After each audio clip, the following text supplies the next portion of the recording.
the 1996 campaign finance scandal.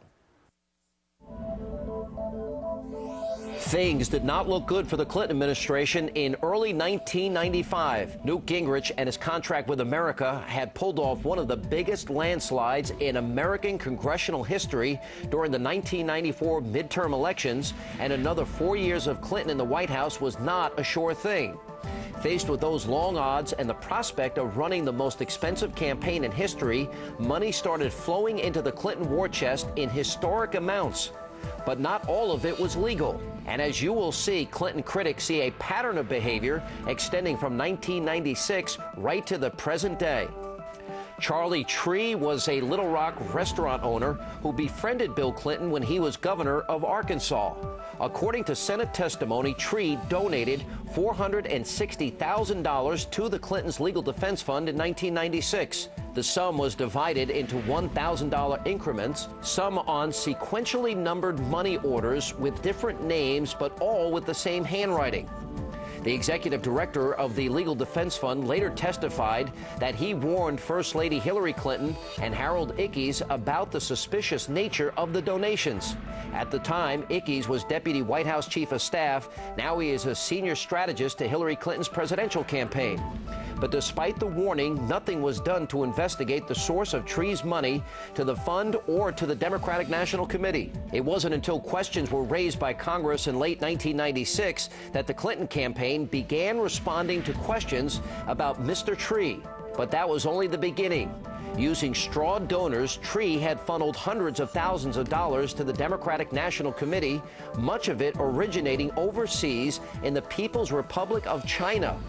In return, associates with Charlie Tree had meetings with high-level Clinton administration officials, including the president, the vice president, and Commerce Secretary Ron Brown. Tree fled the United States in 1996, but returned in 1998 to plead guilty to violating campaign finance law. One of the Democratic fundraisers that Tree was connected to was a man named John Wong. In 1995, Wong raised more than $3 million for the Democratic National Committee. He had worked in the Clinton Commerce Department and at one time been an employee of the Indonesian Lipo Bank. The son of the owner of that bank was a man named James Riotti, who, along with Wong, made almost 100 visits to the White House during the time Wong worked for the DNC. It would be reported years later that both Riotti and his father had close ties to the Chinese military intelligence. According to the Justice Department, Wong and Riotti were involved in a scheme through which campaign donations were reimbursed by the Lipo Group and its foreign subsidiaries dating back as far as the 1992 campaign. They both pleaded guilty to illegally using foreign funds to finance the Clinton campaign. Riotti was forced to pay a fine of more than $8 million, at the time the largest fine ever paid for violating campaign finance law. Perhaps the most colorful of the campaign finance scandal characters was a man named Johnny Chung, nicknamed the Hustler by some staffers at the Democratic National Committee. Chung was a California businessman who attended some of the Commerce Secretary Ron Brown's trade missions in Asia. Chung donated more than $300,000 to the Democratic National Committee between 1994 and 1996, and during that time, he made approximately 50 visits to the White House. 21 of those visits were made to the First Lady Hillary Clinton's office, and during one of them, Chung gave a $50,000 check to Margaret Williams, her chief of staff. Williams, you will remember, was also a central figure in the investigation into the apparent suicide of White House counsel Vince Foster. Mrs. Clinton later said Williams should not have accepted the check and that Chung should not have been allowed to visit. Chung detailed exactly how his quid pro quo with the White House officials went during a 1999 interview on Hannity and Combs. Well, what happened is I tried to go to my point person, which is Mr. Richard Sullivan of the DNC, and he tried to play hard to get for me. So I went directly to the Mackey Williams office at the 100 OEOB at the White House.